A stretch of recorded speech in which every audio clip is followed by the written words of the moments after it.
Yesterday's conspiracy theories, tomorrow's headlines. Most are still asleep and I ain't talking about no bedtime. The truth is not a Google search, you need to get your head right. The Greek goddess of illusion was called Media I'm not a coincidence theorist, I look for thread lines. Smashing every deadline, no longer smashing red wine. Though I can hear the bells chime, it feels like the end times.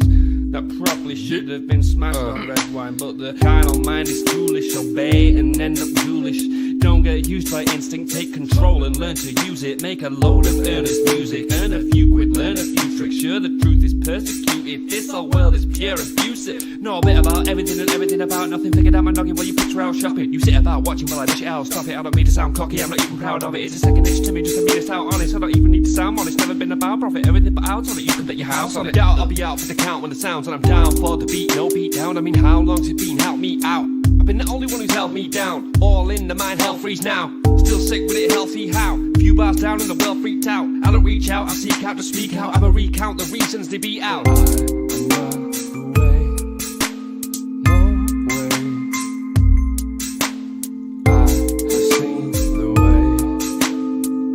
Yeah.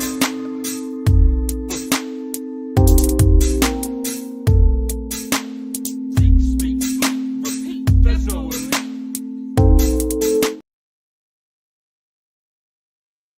Shrouded in secrecy and heavily guarded, it is rumored to be home to unspeakable horrors. Officially, its name is Chateau Marroni, aka the Mothers of Darkness Castle. It has been accused of being the epicenter of the Illuminati underworld, hosting some of the elite's darkest rituals and high-level monarch programming. Join me as we unlock the secrets of Mothers of Darkness Castle and discover why it has earned the nickname the most evil place on Earth. One investigator said it was like going back to the Middle Ages. One of the Illuminati's top ritual castles. And of 1,000 points of light.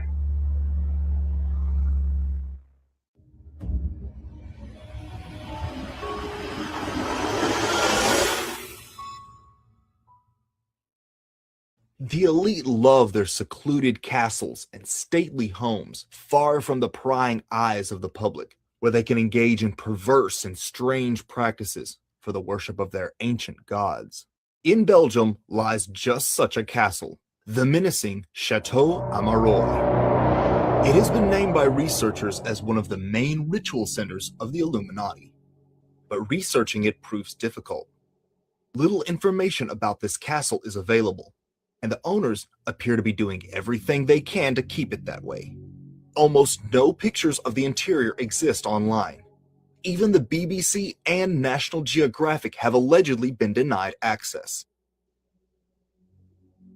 The castle's wooded perimeter is heavily guarded, with cameras, electric fences, tripwires, and more.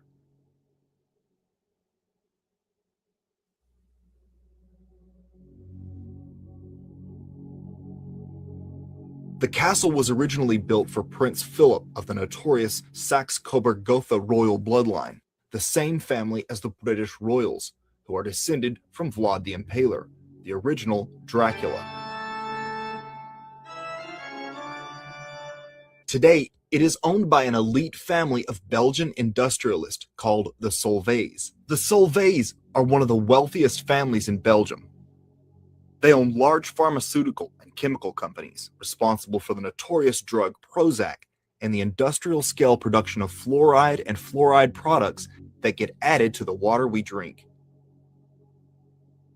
Although officially named Chateau Marroni, the castle is better known as the Mothers of Darkness Castle, due to it being the alleged meeting place of a special rank of Illuminati witches known as Mothers of Darkness. Mothers of Darkness are high-adept witches who come from old satanic families. The macabre rituals they perform would make your blood run cold. The candidates for the Mothers of Darkness are subjected to ritual abuse from childhood, resulting in a dissociative mind that is easy to program. Most high-level Illuminati witches have some dissociated identities known as multiple personalities. Mothers of Darkness are programmed and initiated within the mysterious Chateau Marroni.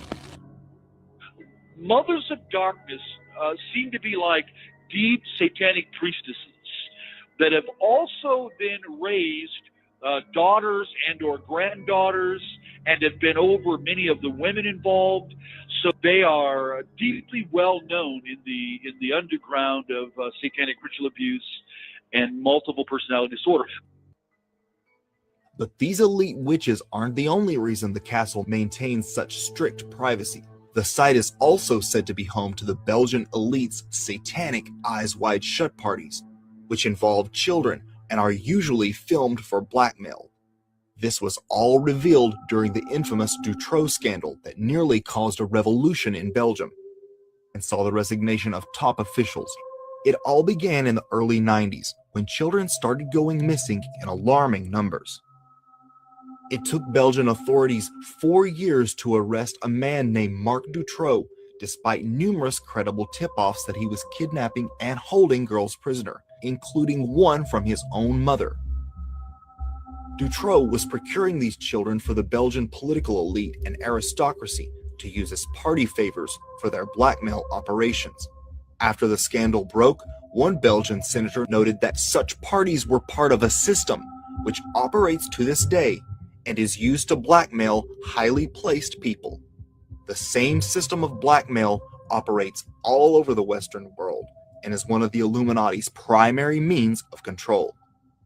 The Dutroux witness files are replete with stories of such parties taking place in castles, and one specifically named the Chateau Marroni. And so I exposed this ritual castle in southern Belgium. And at first, this was in 1991, and a number of years transpired, and it was like I was a voice in the wilderness and nobody had heard. But eventually it did get heard.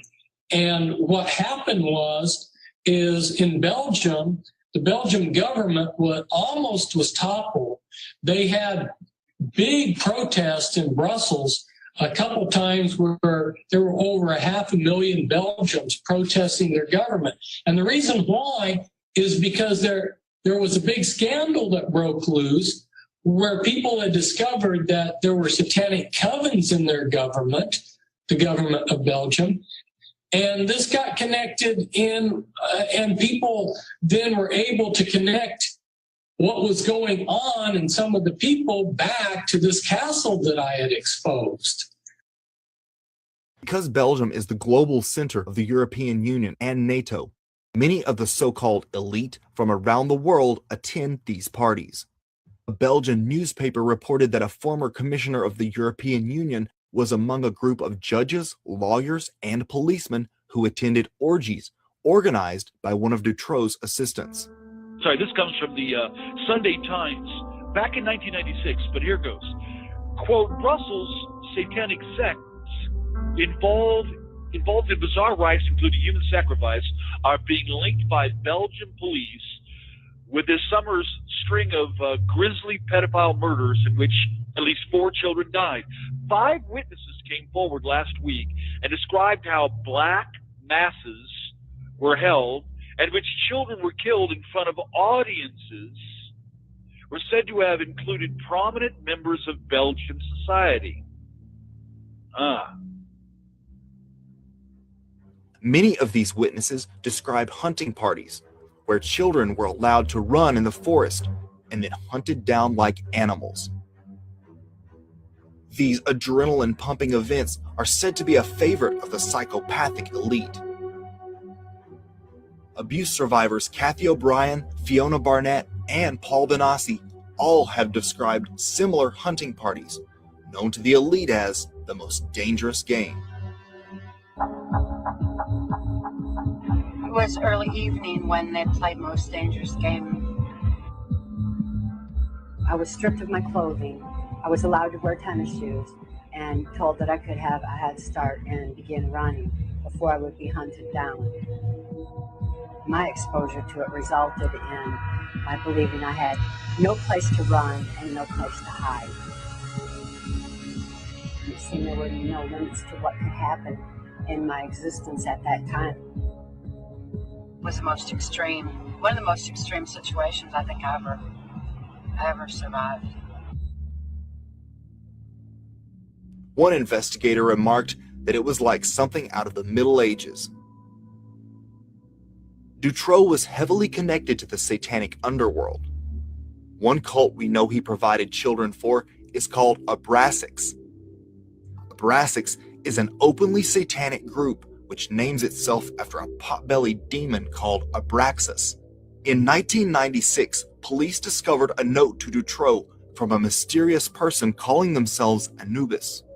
The note informed Dutroux that a special ceremony was coming up and instructed him to provide quote-unquote presents for the high priestess of the Abrasax order, and even gave specific details as to the age and sex the presents should be.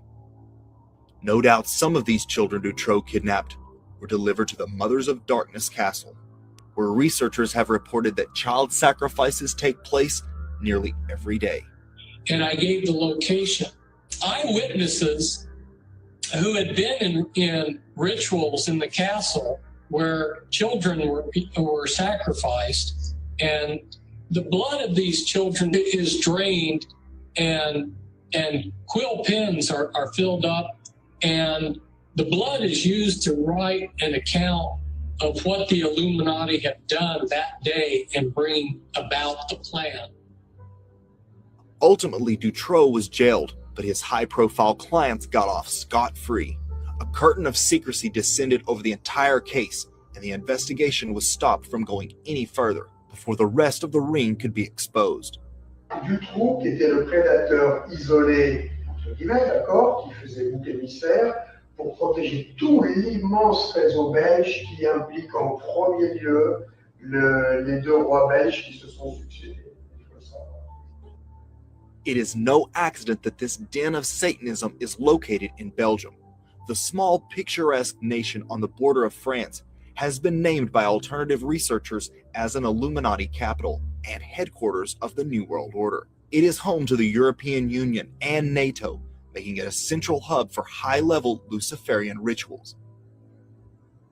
International financiers, politicians, and businessmen come to Belgium for business and make a stopover at the Chateau Marroni, or one of the region's many other satanic estates, to participate in the sacrifices and blood rituals required of an Illuminatus. Remember the Dutch banker Ronald Bernard, who claimed the top world leaders and financiers are forced to take part in satanic activities, and he himself was asked to attend a child sacrifice. It was the good life. But then at some point, I was invited, which is why I'm telling you all this, to participate in sacrifices abroad.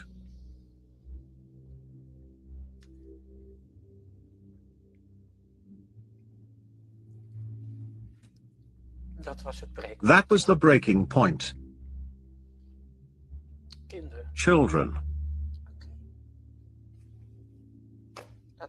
You were asked to do that? Yes. And I couldn't do that. The purpose of the whole thing, eventually, in that world, is that they have everybody in their pocket. You need to be susceptible to blackmail. And blackmailing me proved to be very hard if I look back on it. According to researcher David Icke's book, The Biggest Secret, Belgium, or Balgium, was actually established to be a headquarters for the satanic elite. And it is for this reason that the Saxe-Coburg-Gotha, aka the Windsor bloodline, was imposed to rule over it. Belgium is still ruled by a royal family, who are very much above the law. The aristocracy is deeply involved in satanic secret societies.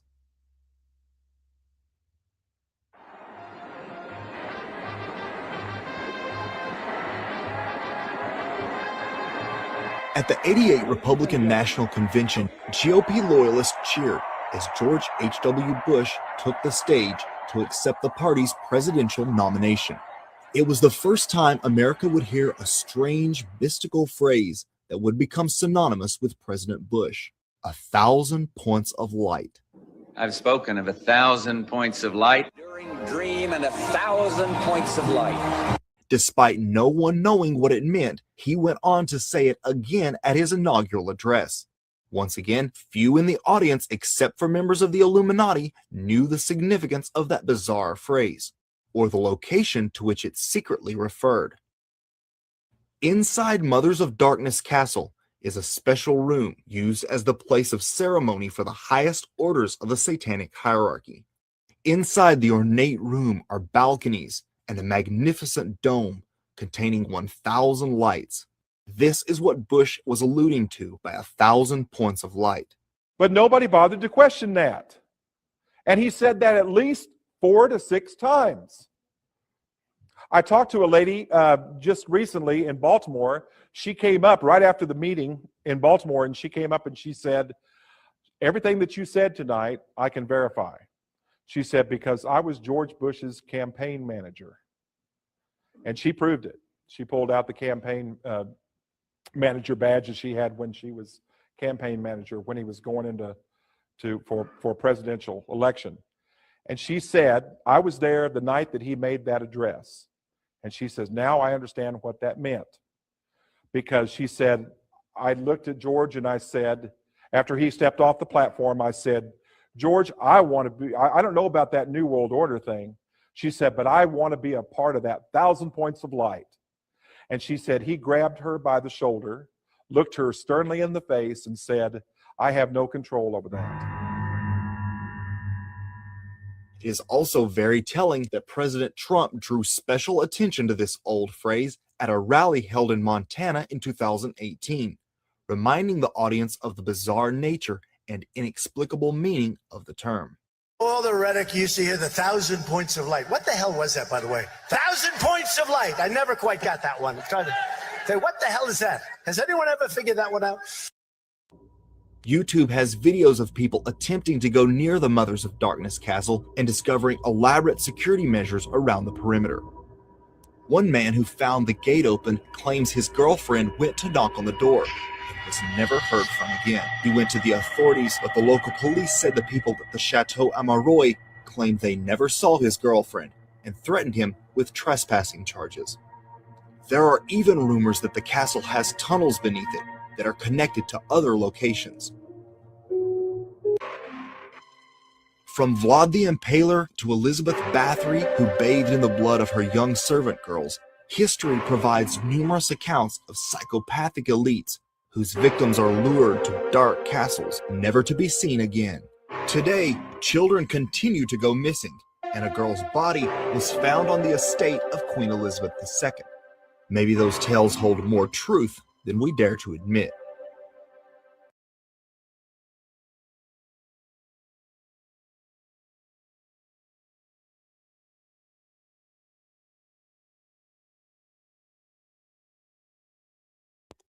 All right, guys.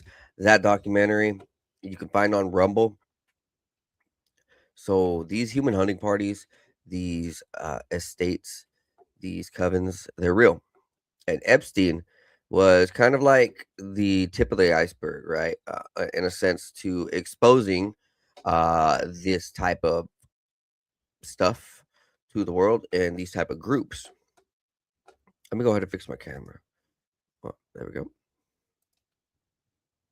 Please like, subscribe, and share. Tell everybody around that this is going down, man. Every day, I get better. I get sharper, get wiser, get stronger. I hope you guys do too. And every day, I'm getting better at this fucking podcasting thing. So forgive me for the first 5 years of this, first 4 years. It's been a huge, huge learning curve in which I've also had to handle my own life. So, you know, not just a sellout and like, you know, handing this over to someone else and selling out. And, you know, it's all self-made, man, all by me. We're going to get into this next clip. So, human safaris in Sarajevo. Milan investigates 1990s trip where tourists allegedly paid to kill civilians. A writer has alleged that an Italian gun-loving extremist traveled to Bosnia to spend their weekends as snipers. The Milan Attorney General's office has opened an investigation into a chilling case that recalls the infamous sniper alley of Sarajevo, the city besieged from 1992 to 1996 by Serbian Bosnian militias during the Bosnian War. From the surrounding hills, they shot at passerbys who had no choice but to cross that street and expose themselves to being killed. It is estimated that more than 11,000 civilians were murdered this way. But the investigation revealed by Italian media concerns an alleged crime of intentional homicide aggravated by cruelty and vile motives. Its central thesis is that some Italians paid to go to Sarajevo for the weekend and shoot at people as if it were a hunting trip. Ordinary citizens with ties to far-right circles and passionate about weapons allegedly hired this service as a kind of human safari in the besieged city. According to the complaint, they flew from Trieste to Belgrade on the Serbian airline Aviogenics, which at that time operated from the Italian airport. To be weekend snipers, they reportedly paid the equivalent of £80,000 and £100,000, which is around $90,000 to $110,000. According to the first hypothesis of the investigation, shooting at children costs more. Information has come to light mentions as a Milanese businessman who owns a private cosmetic surgery clinic, as well as citizens from Turin and Trieste. The complaint, documented in 17 pages, was filed by writer and journalist Ezio Gavazzeni, supported by the respected former magistrate Giuru Salvini and Benjamina Kerek, mayor of Sarajevo from 2021 to 2024, who has been collecting information about something that has been rumored for years and that came to light in 2023 in Sarajevo Safari, a documentary about Slovenian filmmaker Miran Zupanik. The film gathered testimonies and offered clues about the possibility that wealthy foreigners paid to travel to the Bosnian city to personally shoot at human beings. The Bosnian Attorney General's office shelved an investigation because of the difficulty probing such a case in a country still deeply divided and scarred by war. Gavazzeni told La Repubblica on Tuesday, as for Serbian justice, he claims that for the country's courts, the matter is an urban legend. That is why he has tried to open the case in Italy. We're talking about wealthy people with reputations, businessmen, who during the siege of Sarajevo paid to kill unarmed civilians. They left Trieste for a manhunt and then returned to their respectable daily lives. Prosecutor Alessandro Gobis has a list of several people who can provide testimony and will be called to testify. According to the writer, these bloodthirsty war tourists could number around 100. I hope they can locate at least one or two, maybe 10. Among the witnesses, Gaveni states, is a Bosnian intelligence agent with the initials ES who was aware of the events and claims that Italian intelligence, which had personnel in Sarajevo, received information about them in 1993 and that classified files on the matter may exist. He told me that Bosnian intelligence warned of the presence of at least 5 Italians in the hills around Sarajevo, accompanied there to shoot at civilians. He also cites, and a Slovenian intelligence official, some victims and a wounded firefighter who, during the trial of a Serbian leader, Slobodan Milosevic, in The Hague, spoke of the tourist shooters with distinctive and clothing and weapons that stood out among the Serbian soldiers. The Bosnian consul in Milan, Dag Dumuric, has guaranteed the full cooperation of this country's government. We are eager to uncover the truth about such a cruel matter and settle accounts with the past. I am aware of the information that I will contribute to the investigation. In the past, there were well-known and highly controversial images of Russian writer Edward Limonov in the hills of Sarajevo alongside Serb-Bosnian leader Radovan Karadzic. In them, they showed how the snipers shot at people, and he himself took up a machine gun and fired a few shots. Oh, man, this is insane. A Bosnian soldier carrying a child, followed by a woman also holding a child, run across the street to avoid sniper fire. And so they were treating it like a game. Are these people smiling in the background? They're like, well, this is like some apocalypto shit. What the fuck, guys? I thought we as humanity were like cool, but I guess we're still playing apocalypto 30 years ago. Let's see. It was let's just say 95. Yeah, that's quite a bit. 30 years ago. That's pretty insane. Rest in peace to the 11,000 civilians that were killed this way. Jesus Christ. Sometimes I don't know what type of devil goes into humanity where they're able to like genocide and absolutely torture and kill hundreds, if not thousands of people. Or even one. What the fuck? The fuck is wrong with these people? God damn, makes my head hurt thinking about murderers. But hey, want to see more about murderers? Oh, Israeli geoengineering startup releases detailed blueprint for annual release of 10 million tons of engineered silica particles into the stratosphere. In a development that is drawing sharp scrutiny from scientists and government experts, Stardust Solutions, a U.S. incorporated Israel-based startup founded studying in 2023, has published a comprehensive feasibility outlining the full industrial chemical process for manufacturing and deploying massive quantities of custom engineered silica aerosols aimed at reflecting sunlight to cool the planet. The study, released May 14, 2026, lays out a clear pathway to climate scale production, scaling up to 10 million metric tons per year of submicronic engineered amorphous silica particles for stratospheric aerosol injection. That volume would be sufficient, the company states, to achieve roughly a 1% reduction in incoming solar flux. Bro, hey man, we're gonna do all this stuff and there's only gonna be a 1% blockage. What? Why? Why would we do this? We need to put more thought into. Well, this ain't even us. This is Israel. So yeah, that's them.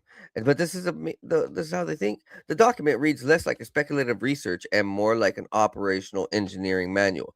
It details reactor designs, supply chain integration with existing chlor-alkali infrastructure, hazardous chemical handling, including tetraethyl orthosilicate, silicon tetrachloride, chlorine gas, ammonia, ethanol, and hydrophobic surface treatments like trimethylmoxysilicane, particle sizing in the 250 to 500 nanometer range, and cost targets of approximately $5 to $5.70 per kilogram at full scale. Rollout timelines are ambitious, roughly 5 years to reach 2,500,000 tons annually, 7 years to hit 1 million tons, and eventual expansion to the full 10 million ton target. The particles are deliberately engineered for prolonged stratospheric residence on the order of a year through precise morphology, narrow size distribution, and hydrophobic coatings to maximize sunlight scattering while minimizing fallout. Stardust emphasizes that decisions on actual deployment rest with governments and international community. Yet the publication of such granular manufacturing flow sheets, aircraft considerations, monitoring systems, and infrastructure requirements mark significant steps towards normalizing this technology as a practical industrial endeavor. This comes amid growing calls for restraint. More than 590 climate scientists and scholars have endorsed an international non-use agreement on solar engineering, citing profound risks around governance, termination shock, regional climate disruptions, and ethical implications on large-scale atmospheric intervention. Particularly concerning to critics is the study's heavy emphasis on technical feasibility, scaling logistics, and deployment engineering, with comparatively limited detailed discussion of the long-term human inhalation toxicology, chronic ecosystem exposure, and multi-generational environmental impacts from persistent nanoparticles that would ultimately deposit around the planet. Whether viewed as necessary emergency tools or an alarming privatization of planetary systems, the release of this chemical and operation playbook shifts the conversation. What was once largely theoretical modeling is now presented with concrete supply chains, curves, and production timelines. The transparency invites scrutiny as much as it signals ambition. It raises urgent questions about consent, oversight, and the wisdom of treating the shared global atmosphere as an adjustable industrial process. So, yeah, we cannot let a government take control of the skies or try to block out the sun or try to alter our atmosphere just because they want to. Actually, just don't do it at all. How about that? We should just, yeah, I think we should understand by now how beautiful Earth is and just really appreciate that we don't have to chemicalize it to make it look beautiful. You know what I mean? We don't need all them extra chemicals and junk and oils and bad stuff. We got nature, we got beauty, we got life. Did you catch the new Ingersoll Lockwood link pertinent to the Massey, Kentucky election? So here's this 10-minute video. This is conspiracy time. The toughest area of Iran where we'd be sitting there. So these planes came in, those pilots came in so fast and so quick. So many.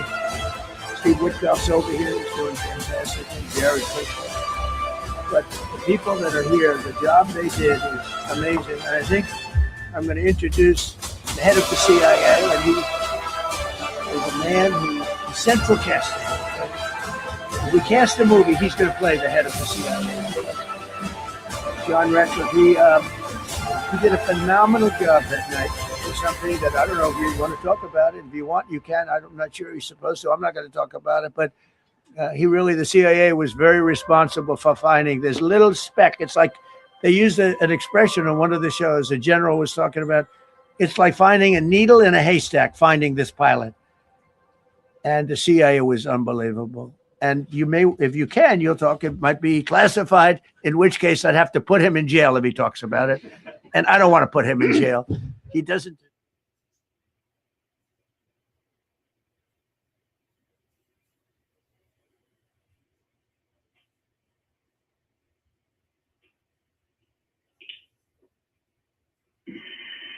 Administrator Isaacman, just get a quick comm check, make sure you guys are still on the line and we didn't have a handover. I am. Yes, I am. And integrity, and back over to you, Mr. President. Yeah, I think we might have gotten cut off. It is a long distance. It's a long ways. The reception's been great. There's a little bit of about a 9-second delay, but make sure you guys are still on the line and we didn't have a handover. I am. Yes, I am. About a 9-second delay, but handover. I am. About a 9-second delay, but handover. I am. No, I just had a statement for, I don't know what you heard, but I was just saying they're very proud of your brilliant person from Canada on the ship. And Wayne Gretzky is a great friend of mine, and he's very proud of him. And the Prime Minister I spoke to, they're very, very honored that you have a courageous person from Canada. You have a lot of courageous people from Canada. So it was very nice. I'm not sure if you heard me say that, but it was very nice.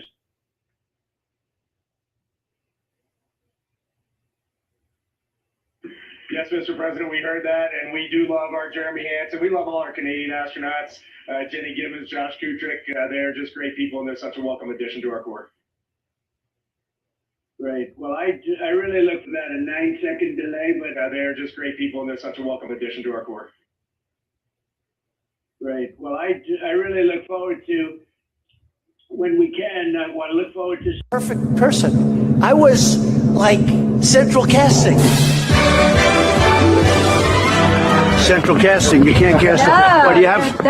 You don't have anybody in Hollywood that looks like these guys. These are central casting. If I'm doing a movie, I pick you, General Mattis. Vice President Pence, he's a real talent, a real guy, and he is central casting. Do we agree? Central casting. Our NRCC chair, Tom Emmer, this guy's like central casting.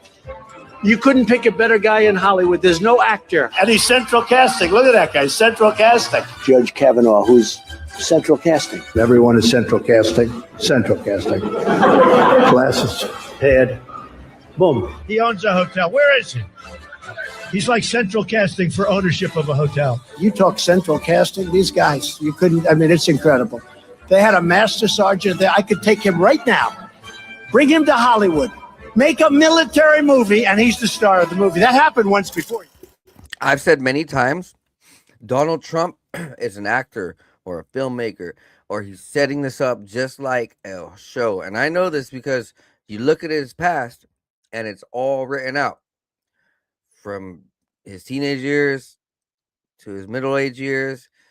He's even mentioned it many times in interviews. He would love to be a movie director. He would love to write movies. He would love to write, and he would love to be a director.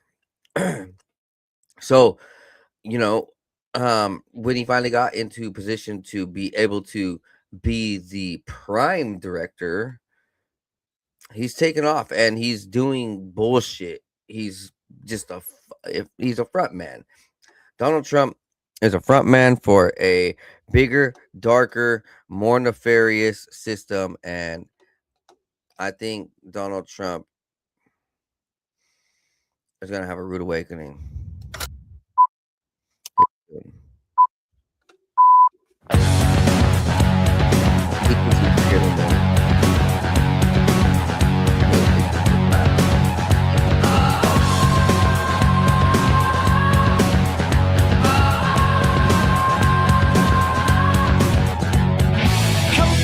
The ice and snow with the midnight sun and the hot spring glow.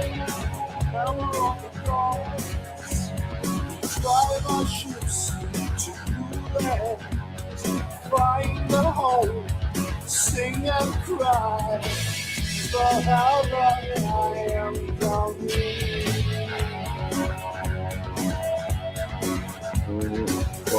Oh, I sleep on the I wanna go back to Mexico.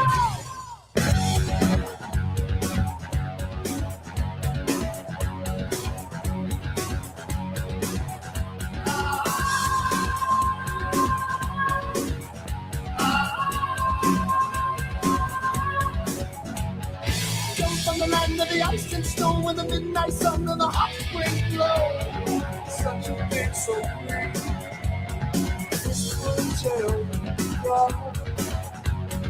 How we go, the tide of war, we are just overload.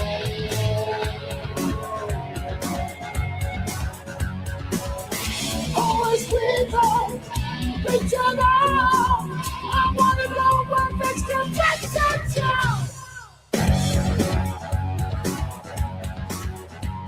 So now I gotta stop. I've been there all your programs. It's not just over the day. It's fine all your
Whoa.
So all throughout here, we've seen a whole bunch of things, a whole bunch of clips, right? Let's see if we can pause on some of these. New Schwabenland, which is what I was talking about yesterday with Klaus Schwab. Schwabenland, that's from him. That's his grandpa. Owned that. Was a leader there. German UFO footage, which is what I talked about with Operation Paperclip or Operation High Jump. They went down into Antarctica. There's a lot of maps, and you know what's interesting is that when I was like playing Halo and Gears of War, it almost seemed like they were showing maps of these places. In our shows, they have a lot of references. Stargate, Stargate has like Space Force and the military references. Star Trek, same thing. Stargate Atlantis is a very, very powerful show. It'll go into how the occult and the esoteric and the political elite are operating, which is just very fascinating because not a lot of shows go into the esoteric and spiritual and political aspects of life all combined. So we're going to go down. Former CIA officer John Ramirez, we are all aliens. There's an alien-human hybrid breeding program. This week, Lou Elizondo, Tim Burchett, and Matt Gaetz all talked about the hybrid breeding program. There are humans among us that might be more extraterrestrial than human, and we are all aliens in some respect. But some of us have an enhancement of that alien DNA. He also drops that the Cherokee Nation links directly to Atlantis survivors and that extraterrestrials see us as their children who are failing as stewards of the planet. You guys got to listen to this. This is insane. So there's a lot of truth in this. John Ramirez, you can find him talking in a lot of places. And he speaks a lot of truth. He speaks a lot of truth. It doesn't matter where they come from and their job, you know, if what happened in their past. Like, that's the crazy thing. If someone had a job like 10, 20, 30, 40 years ago and they're out of it, don't hold them to it still. You know, don't just dismiss them. You gotta listen to it and figure it out for yourself. More profound was that CIA was interested in certain humans that may have had an enhancement of this alien DNA. That is to say that basically we're all aliens in some respect.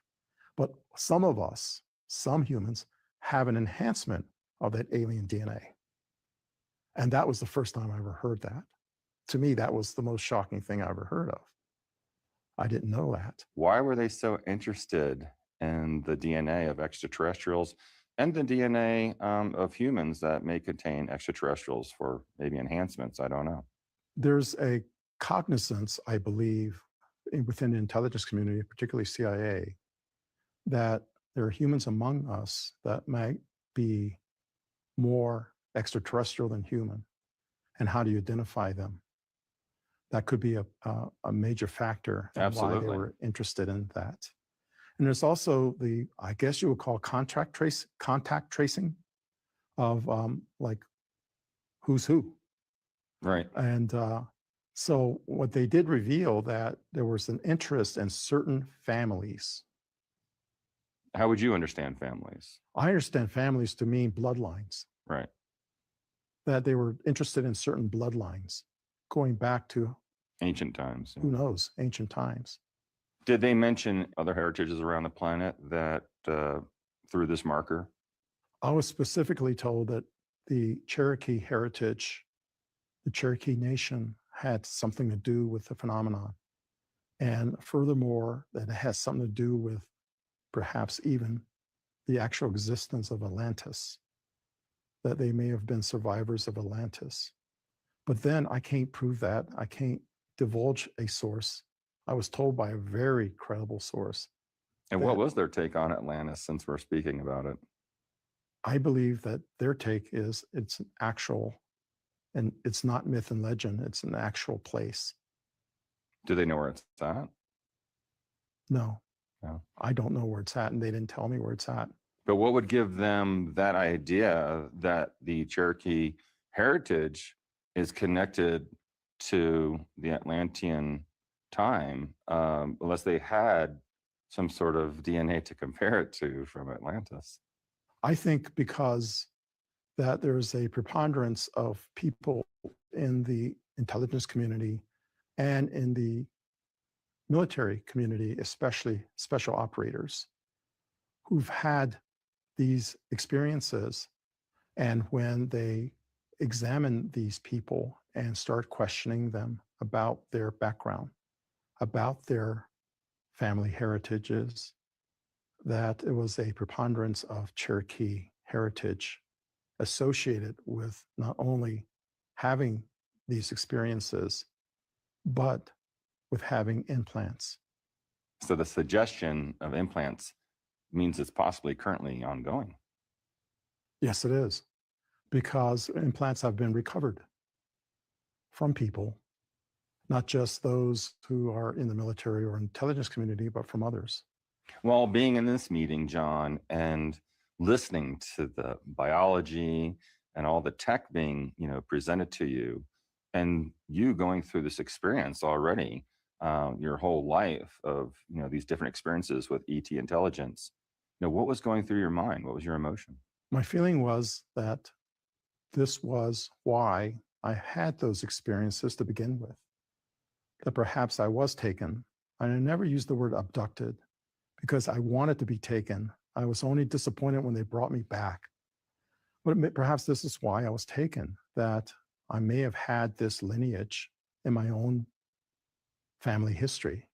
What is that purpose? And I didn't know for many, many years. In fact, it wasn't until 2020 that I knew what I was supposed to do. And what is that? And that is to do exactly what I'm doing now with you. Gotcha. Is to share my story and to share my experiences with others who may have had similar experiences. And so on July of 2020 was my birthday.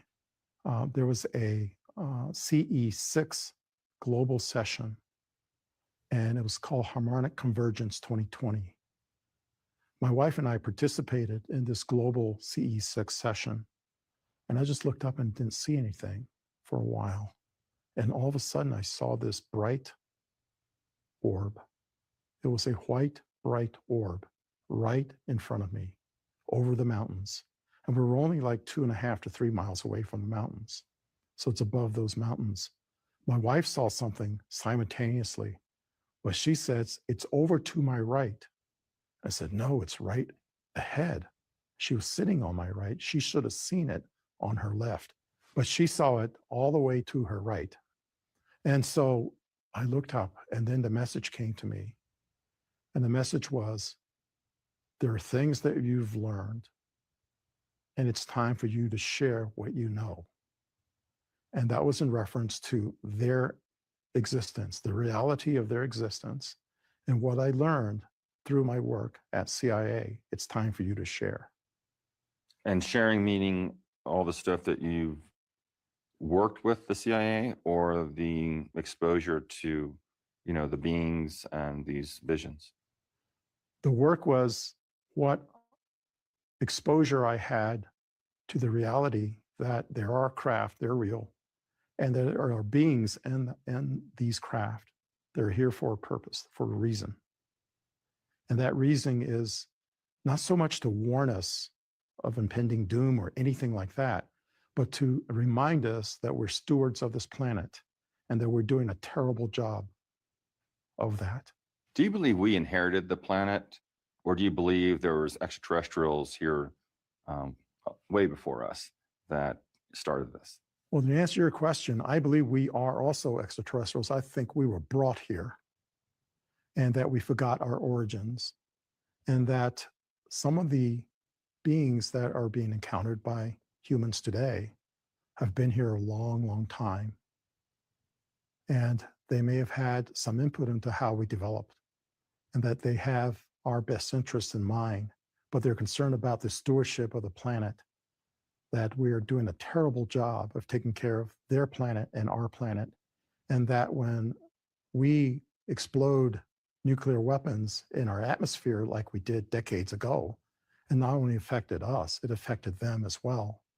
And so that's why they're so interested in us, especially after what we call the nuclear age dawned upon us, that we now have the means to destroy ourselves.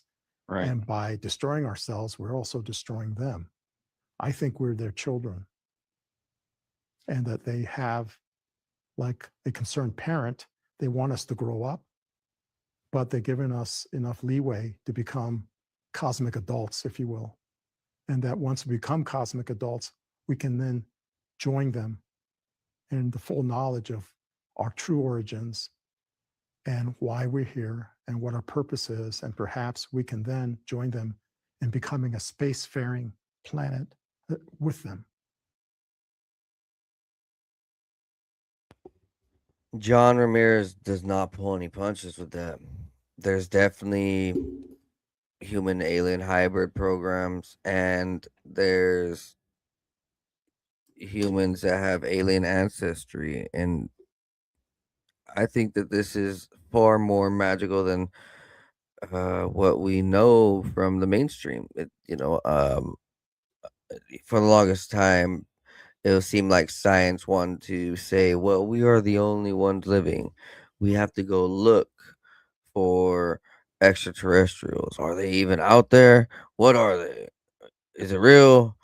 You guys just believe in aliens, kooky, fake fairy tales. So the government's tried to make people like not believe in this.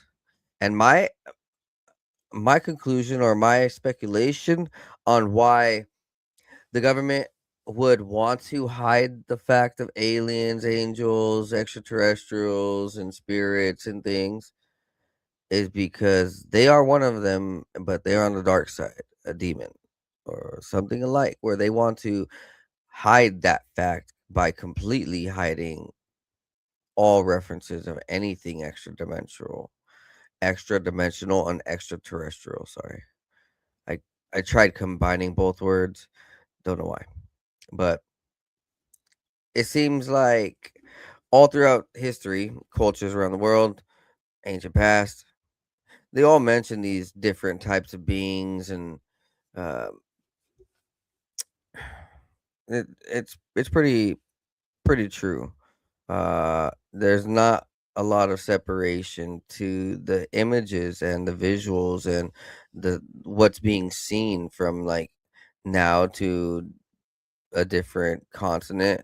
So how is the same thing being seen from two people on different continents? Well, there's definitely more to it. It's not just uh, it's not just by coincidence. These craft are out there. These things are out there, and I think that there's a lot of helpers. I kind of think that that's one of the reasons too. They don't want people to know is because the elite that's currently shutting everything down that they can would want to try to shut help down and any type of helpers and UFOs. Maybe that's why the Roswell craft got shut down and blown down. Maybe not though. That's just a theory. We're gonna go down. 18 murders we're hearing voices. Targeted Justice claims all of these were orchestrated by the CIA under the continuing MK Ultra program. And so on More my profound was Twitter, that CIA was interested. sorry, on my Twitter there is this repost. So you go to 509 Divine Pines podcast. I'm not going to read every name and date and place, but there's a lot of them, and I'm sure that's not the only one. And well, actually, I mean, I'm sure those aren't the only ones. And yeah, sure enough, also the man who had stabbed Iriana Zarutska, the influencer or that blonde lady. Well, he was saying the same thing. He was having voices. Interesting. These technologies have the ability to control people. Next up, Dr. Michael P. Masters on the human hybrid breeding program. Almost every male that was taken would have sperm extracted. What's going on? Are we in some sort of bizarre intertemporal breeding program or something? I mean, you're right. That is one of the most common themes. It's ubiquitous across these abduction cases. And seemingly mostly throughout the 70s, 80s, 90s. You don't really hear about it as much anymore, but almost every male that was taken would have sperm extracted. Females have developing fetuses implanted, taken out, eggs being taken. You see these patterns emerge and you have to ask why. And then we see a 60% reduction in sperm counts in males in only the last 40 years. There's all of these things that are happening that could contribute to problems with genetics in the future. And I think that's what they specifically told Jim Peniston. They said, we're you. We come from 8,000 years in the future. And yeah, that they're having problems with reproduction and they're taking almost every male that was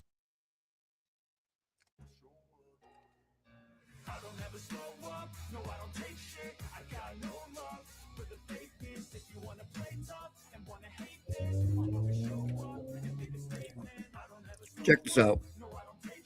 This is why Donald Trump got this man taken out of, or this is why Colorado took Donald Trump out of the ballots. So this politician was trying to expose the human hunting parties, and Donald Trump wasn't having it.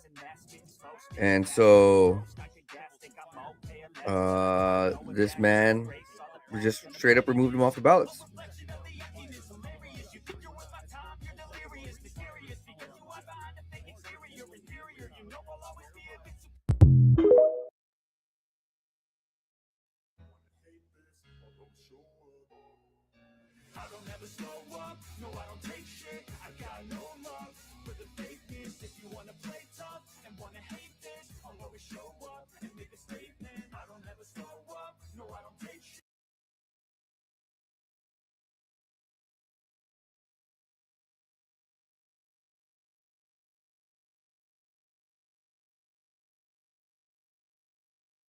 And usually they have holding grounds, like a tunnel system or something underground where they hold the kids in cages until the time of the hunt. And the hunt usually happens later, once it's dark outside, And so what they'll do is they kind of like if like they'll kind of make a parameter which is pretty large of these woods, and they'll station the different elite people around the perimeter. And then when they give the go, you know, they release the kids, and the kids are told just to run, to hide. And that's when the elite will go through the woods and start hunting for them. When they catch them, a lot of times they will first sexually abuse them, and then they'll kill them. So not everybody will get killed in that situation. If they don't, then they're used for other hunts. But, you know, there were kids that I saw who, you know, were really good survivors, and they would just continuously have to relive this trauma, you know. So there was kind of like, so those were the kids on the outside, and then because we were hierarchy kids, we were on the inside. And so on the inside, usually in the house or the lodge, you would have the older men who were too old. Sometimes it did include women, but they were too old to be out in the woods hunting for the kids. So they brought everything indoors for those individuals. And those individuals were not allowed to kill, but they were allowed to capture and rape the hierarchy children. So, you know, once the signal was given that the hunt was on, you know, you were just trying to escape, hide, and not be found. And sometimes they would make it seem, you know, for the kids like it was a hide and seek game. You know, so unless you got caught, you really didn't know what happened. Very consistent.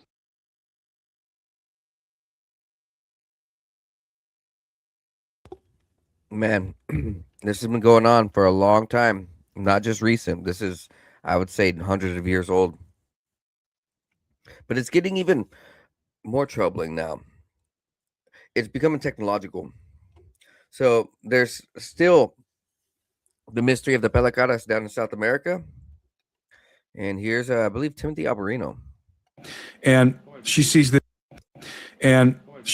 guy, this person, this thing coming up the hill, almost as if he's surfing on one of these circular platforms. And he comes up the hill and he lands next to her and then immediately grabs her.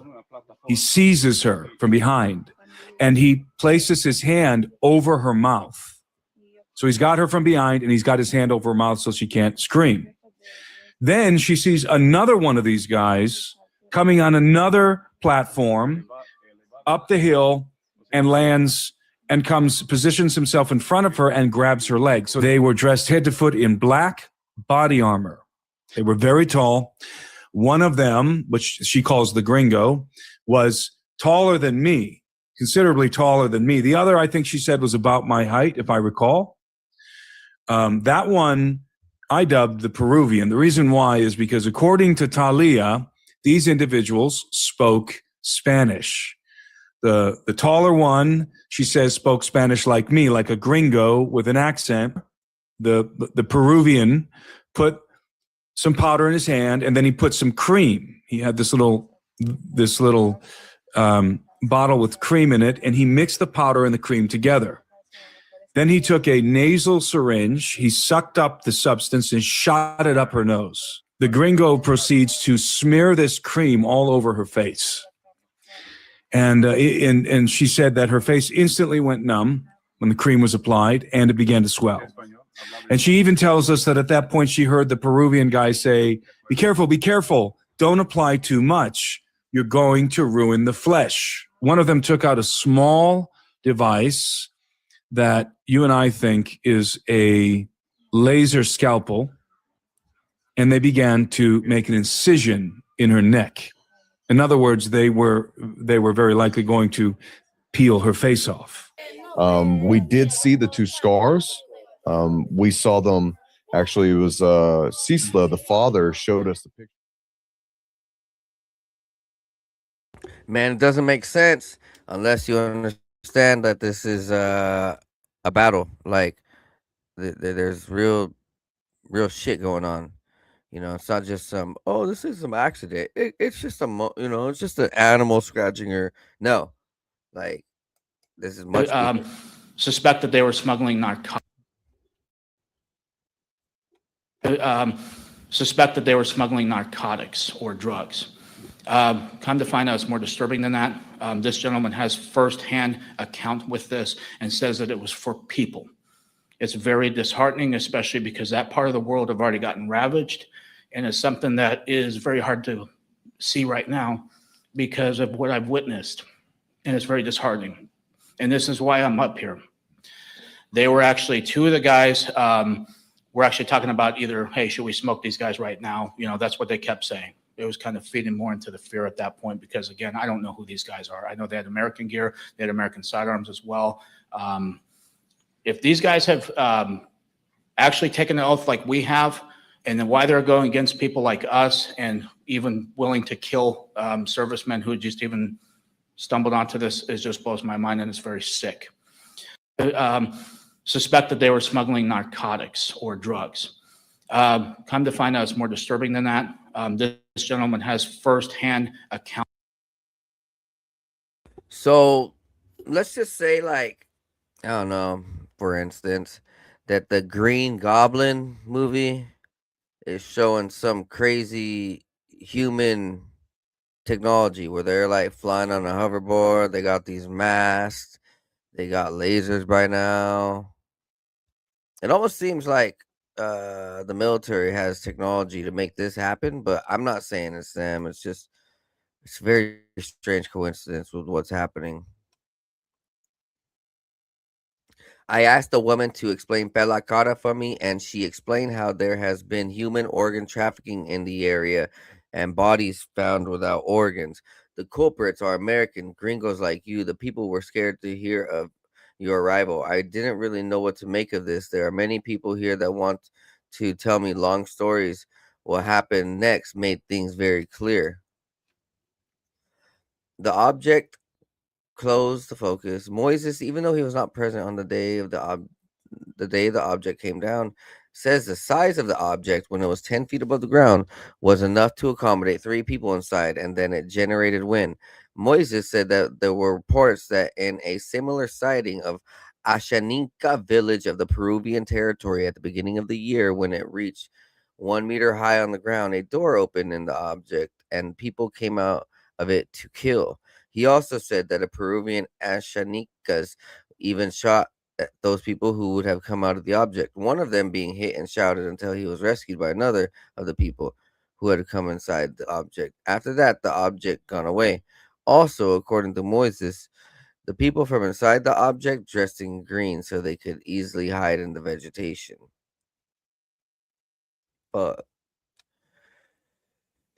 And you know, this is insane to think about it and read it. So there's been a lot of UFO documentaries and books about experiencers and police reports and hospital reports of strange markings on people, hospital x-rays of strange objects in people.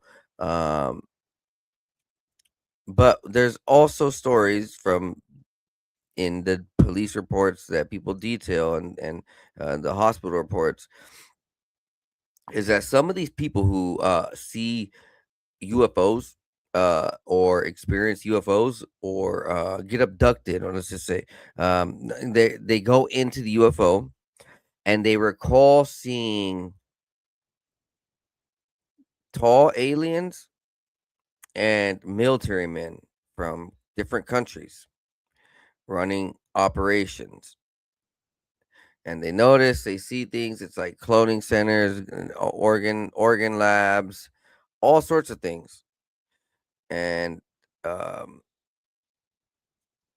there's some speculation onto why they're doing this, but regardless, there's dozens, if not hundreds, probably thousands of different stories showing and talking about these extraterrestrial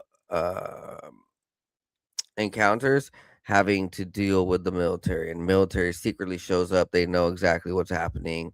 The military tells them, that it's one of theirs and different things, right? Like there's a lot of aspect to us having connection, and you look at that Greada Treaty, or you hear about it. Most people hear about it.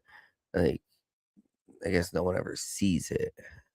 But that's like an alien contract, right? So if that was made 50 years ago, then now we're in the 70 year of advancement, right?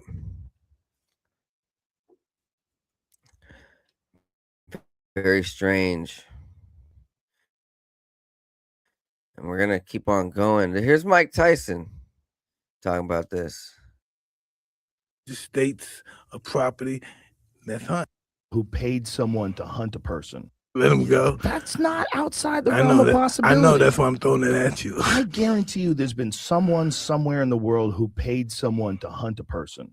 I guarantee you that's Listen, happened. no, this is what happened. They take these homeless people off the streets, put them in there, take them to one of these special hospitals. They take them from that hospital, may have them drugged up, take them on these large estates of property.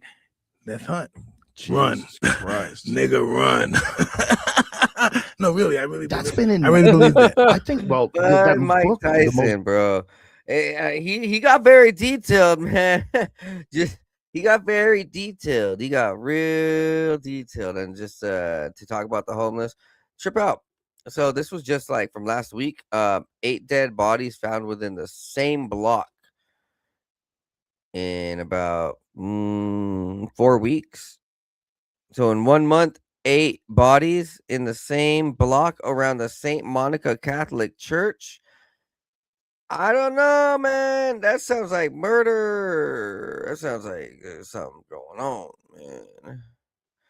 man. There is always some controversy going on.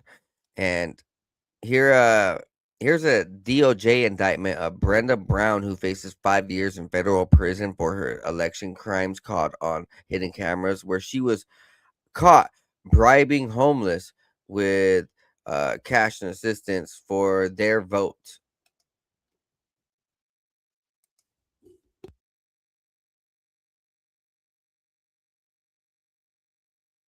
Sends cash money to the homeless person, not only for signing the California ballot initiative, but also as payment for them to register to vote. Now, because you haven't registered, I need to register you so I can get paid too. I'm paying you guys, I need to get paid. Come on. That is a federal felony. And it didn't just happen once, it happened over and over and over again. We personally witnessed and covertly filmed this happening at least 28 times over the span of our investigation, and that is just in Los Angeles. Yes, James O'Keefe is the source of that video. Alexandria Hoff joins us now from the White House with more. Alex. Well, good morning to you. The woman in this California case, she had worked for 2 decades as a signature collector, according to the Department of Justice, in order for these signatures to work on the ballot petitions, different kind of political signature requirements. These people had to be registered to vote. But, that is not often the case down on Skid Row, and that is where 64-year-old Brenda Armstrong would go down to. She was also known as Annika. Federal prosecutors saying she would go down to Skid Row, find homeless people, get them registered to vote. About $2 to $3 a pop is what she would pay them, so then they could sign her petition. Looks like a dirty Sometimes mop. even suggesting her former homes and addresses the to base. claim as their own. Dirty as Assistant shit. Attorney General Harmeet Dillon writes false registrations undermine America's faith in Oh my elections, God. even more so when payoffs are involved. The So, Department of Justice is what's committed to trippy is ensuring that that all U.S. elections the, are fair and some of free from these, illegal people who meddling, were so caught- that Americans can accept the results Well, with it's just one confidence. woman now, but And she had Acting Attorney helpers, General right? Todd Blanche says such crackdown. This woman was telling these homeless to go to her house, or she was giving them her address. And so I bet you, let's just say if some of them gone missing, you can definitely bet on what happened. Those human hunting parties are no joke. This is a trip. A man in a Pink Panther costume tried to abduct multiple children from a school bus stop in broad daylight. One of the children snapped this photo of the person in the costume. The concerned There he mother, is who asked walking. They don't not have to be the video of identified, says him this happened trying to Thursday after escape. school. Her 2 kids and several classmates had just gotten off the school bus when they spotted the person near the bus stop. She says the kids tried. Definitely strange world right now. Hey, at least Thomas Massey is standing up for what's right before he dropped out. And he said he's going to go for That is presidency wrong. instead. Do not let the Senate muck this bill up. And if you're a party to that in the Senate, you are part of this cover-up that we are trying to expose. I am sorry if one of your billionaire donors is going to get embarrassed because he went to Rape Island. That is what they have coming. In fact, they need to be on the other side of bars, a lot of them. Some of them will be embarrassed, but some of them need to go to prison, and the survivors know that. So how will we know if this bill has been successful? We will know when there are men, rich men in handcuffs being perp walked to the jail. And until then, this is still a cover-up. Decades. Kanye West talking about, how do y'all think she got rich?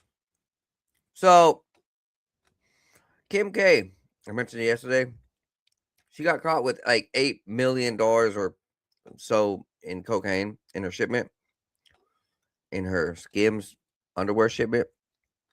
Very interesting.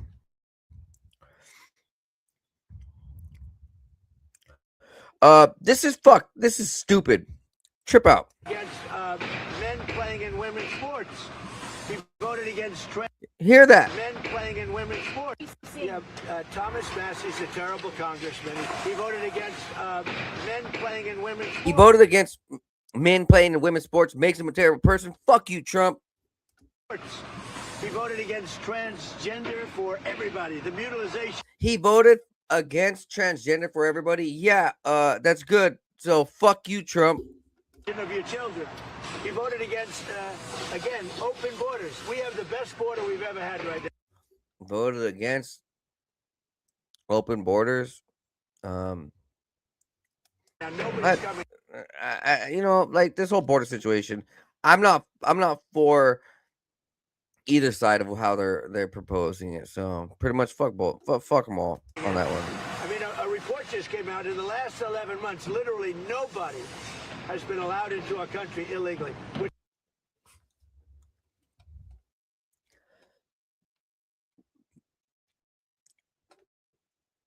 Check this out.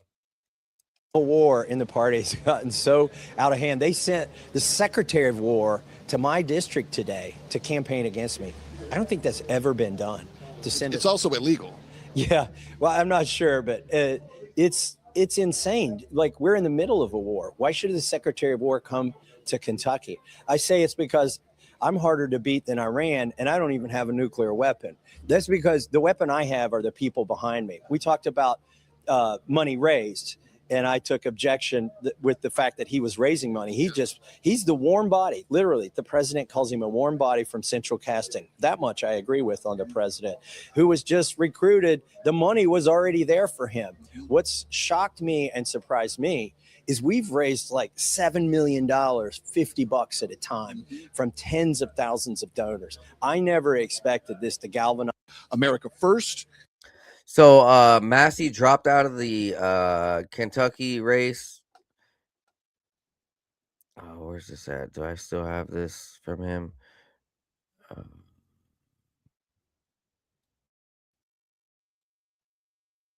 Where is it? Oh, damn! I didn't save the clip. So there's a clip of Massey talking about, well, I just had to make sure to go find my enemy before I called them to let them know I was dropping out of the race. Pretty much saying he was forced to call Israel and Tel Aviv and one of the political donors that, hey man, like, all right, I'm backing out of this race. Pretty much his enemy, because he's trying to say that, I think they forced his hand, and or in order, as far as like what Trump did. Trump pushed Hegseth and all these others. They're starting to embarrass him. Not that they're paying Massey. Massey's being paid by the Islamic people, which is pretty insane, but whatever. So Massey's just seeing that the cards are stacked against him. He's like, you know what? I'll just hold my hand, or fold or hold whatever. Hold my hand and play cards here soon. He's gonna go for the presidential election, so I think he's thinking bigger. Check this out. Oh, this is a 30-minute documentary. I'm gonna have to replay this. Eclectic medicine. That's for tomorrow. This is trippy as shit. So a journalist who spent months working hard to infiltrate as a cult member, the cult leader comes and gives a lecture laughing about how he killed 4 people, and that there's this suspicion in the village that's supposed to have water that revives people.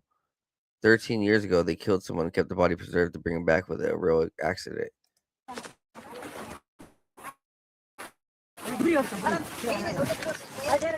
여기는 뭐 하는 것만 보세요. 아니 물이에요, 그냥. 아, 물 안에 있어요. 그런 거 뭐예요? 네, 여기서만 보고 있습니다. 찾았습니다. 그 물, 죽은 이에게 뿌리면 시체도 살아 돌아온다 하여 신도들을 집단 관계로 끌고 간 원흉이죠. 아직도 이곳에 있다는 이 종. 여기 안에 물 있어요? 네. 이제 난. Okay, I can't understand any of it. I wish I did. Sorry, I don't speak that language. I do speak this language though. Here's predictive maps and what the agenda is for our nation.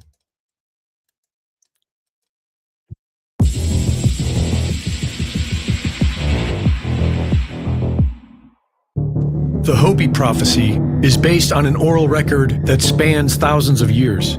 It speaks of cyclical cataclysms and says that one is coming in our near future, and that it will be the transition between the end of the 4th world and the beginning of the 5th.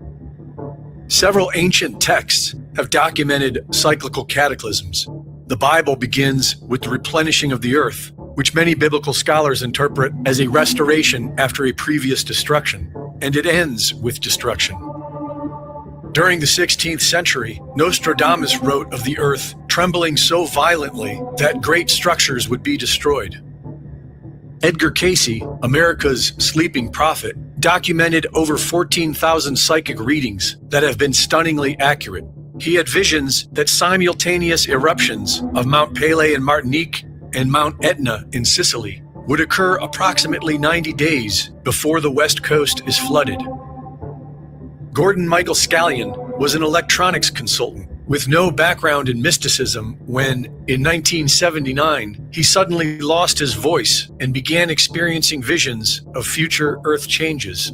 He published maps that show America's coastlines underwater, the country cut in half from the Great Lakes to the Gulf of Mexico, and Denver, Colorado as a future seaport.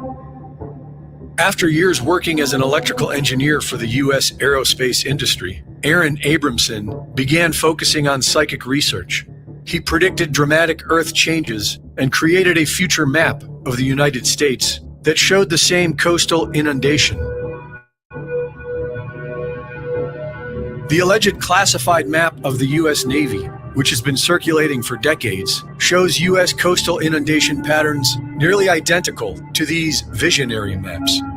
Stan Deyo received a congressional appointment to the U.S. Air Force Academy at Colorado Springs. His advanced propulsion research took him to Australia in 1971 to work under the direction of America's Dr. Edward Teller and the Soviet Union's Dr. Andrei Sakharov. Stan Deyo had above top secret security clearance and predicted that sunspot activity, tectonic upheaval, and volcanic activity would result in coastal inundation of the United States. One specific element of Deo's predictions, a mega tsunami triggered by volcanic collapse in the Canary Islands, has been independently modeled and published by geologists at University College London. Deo has spent years consulting with Hopi elders and found their prophecy to be consistent with his scientific research and developed maps that reflect what we have already discussed. FEMA's National Flood Insurance Program maps show the same results. All these maps show Denver, Colorado, which sits 5,280 feet above sea level and hundreds of miles from the nearest ocean coastline, among the most secure and stable positions in the continental United States. Perhaps this explains the mysteries of the Denver International Airport. At 35,000 acres, DIA's footprint is twice as large as the next largest U.S. airport. It was built 30 kilometers farther from the city than the airport it replaced and has fewer runways. DIA was $2 billion over budget. There are as many as 6 underground levels below the ground floor, and possibly more that are not publicly known. Construction workers handling different sections of the project reported complex underground tunnels and buried buildings. Construction companies were changed repeatedly throughout the build, and teams were fired once they completed their section, ensuring that no single group had a complete picture of the overall blueprint. The murals by Leo Tenguma, who confirmed he was given guidelines for the imagery, show a sequence of events: environmental destruction, burning cities, children dead and dying, and a new unified world emerging. The Masonic capstone reads, New World Airport Commission, an organization with no verifiable ongoing existence and no public record outside this stone and the airport's opening ceremonies. Perhaps it is merely coincidence, but an expected cataclysmic event like this would explain every bizarre action of the U.S. government for the past decade. Greg Reese reporting. Subscribers. So, what I believe this New World Airport Commission is, it has to deal with New Schwabenland and Antarctica. I believe that there's a second worldwide government, or a worldwide government that's being hidden. See, like, we got the United Nations and Davos and all of that. Those are like the political groups, right? You know, and nations gather in there, and it doesn't really have, they don't have like actual full 100% control legality of over each other, right? It's more like just a gathering. But I believe this New World Order Commission, or whatever it is part of this secret government that was found and operated down around World War II by the Nazis and the rest of the countries that went down to meet them. There was a lot of countries that first signed that original treaty. I think like 50 some, 60, 70 countries first signed that original treaty to do research together down in Antarctica. Yeah, I guess. Kim Kardashian and Kanye West were seen in a car today after Kim K got busted for $8.4 million worth of cocaine. So, sources say she was crying while opening up to Kanye that she was innocent of the crime and was set up by the driver. This was after Lewis Hamilton broke up with her following the whole incident. Yeah, Kim doesn't really look good. She looks like she's been mad and sad. That looks like old Kim before all the makeup. Next up, Florida just busted an international child pornography ring with with over 1 million videos involved, including babies. Fuck, horrible. I don't want to play. I do. The audio. I don't know. Kind of, it's gonna make me sick. You guys can go watch the video and interview alone yourself. I'm not gonna play this. A, I don't want to get me flagged, and two, I don't want it to like make me sick to my stomach because yeah, that shit's man, that shit's not cool. I just saw it was Idaho or one of these states. I think it was Idaho. They just brought the death penalty by firing squad to anybody who's sexually abusing children. Good. Trip out on this. This is Victor Marks. When he realized that Charlie Kirk is dead, he texts Erica Kirk. No one is going to kill you. You're safe. You and the kids. They just wanted Charlie. Whoa. Okay. So contacted admitting. Erica through a text and told her. I just told her, nobody's gonna kill you. You're safe. You and the kids. No one's coming after you. They just wanted Charlie. And I was just trying to reassure her because I contacted Erica through a text and told her.